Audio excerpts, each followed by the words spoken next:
This is my summary of Act 1 on the 12th night. Here are a few things that you need to know before we actually start reading the play. Firstly, we have these two twins, Sebastian and Viola. They're both twins, and they are basically on a shipwreck.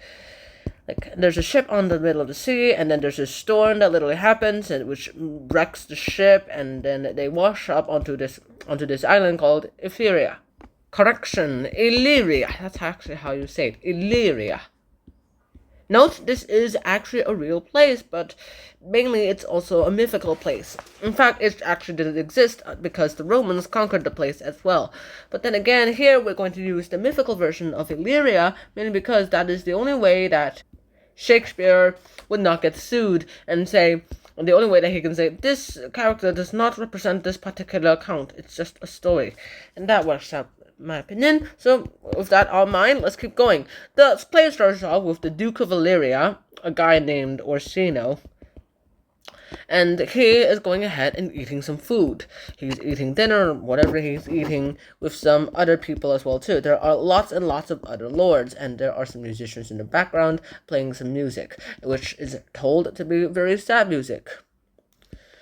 And so Orsino goes ahead and compares food to music, and he's like, if only, yeah, music is the food of love, and if you eat too much food of the same one, you're gonna get sick of it. Keep playing that music, please. Oh, yeah, that was great. Actually, now, let's stop. It doesn't sound that well anymore. That's literally what he says.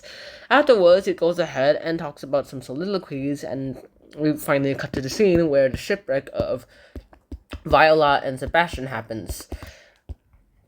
What we find is Viola stranded on the shore with a sea captain and the sea captain, and they're all like, alright, so where am I? You're in Illyria.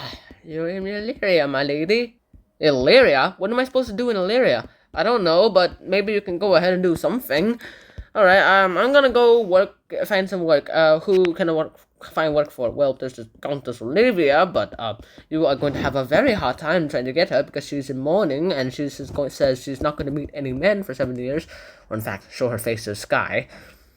Oh, then is there anyone else? Well, there's Duke Orsino. He's the one who loves Olivia and always tries to send her requests, but she always denies it because of the 7-year ban thing she put on herself. Well, then I'm gonna go work for Orsino. Could you help me dress as a boy? See, Captain is like, sure. Oh, and one more thing. This is a secret. Do not tell it to anyone else. Yes, ma'am. So here we go. Viola goes ahead and dresses up as a boy, even cuts her hair just to make the disguise better. And she changes her name from Viola to Cesario, which sounds more male-like. That's why she chose it. She was able to go ahead and get work from Orsino, and she basically became his messenger lady and messenger guy. This is where it gets confusing. I'll explain it later. Orsino goes ahead and tells him about his love of Olivia. You know what? I'm just gonna call Cesario her for this because that's what she actually is.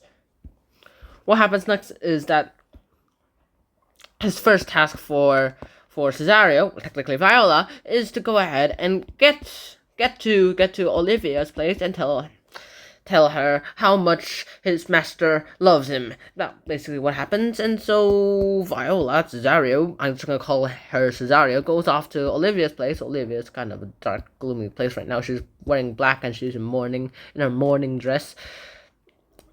And then she gives her the letter. She gives her the letter of loving, and she's like, "Yeah, I don't care, but I think I like you." Now, Cesario, technically Viola's in a little bit of a pickle right now. Cesario's in a little pickle right now, and because she's actually a she. She's actually a girl, and the complication is Olivia thinks that she's a boy, and so she's going to go ahead and love him, but she cannot give it back because she's actually a girl, and that cannot happen, and this kind of love did not happen at those times.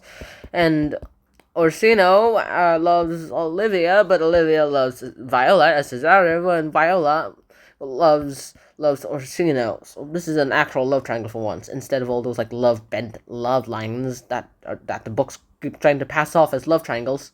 And that's pretty much the entire summary of Act 1 of the 12th Night. So I hope you guys enjoyed that, and I'll see you guys soon in the Act 2 summary. Bye-bye!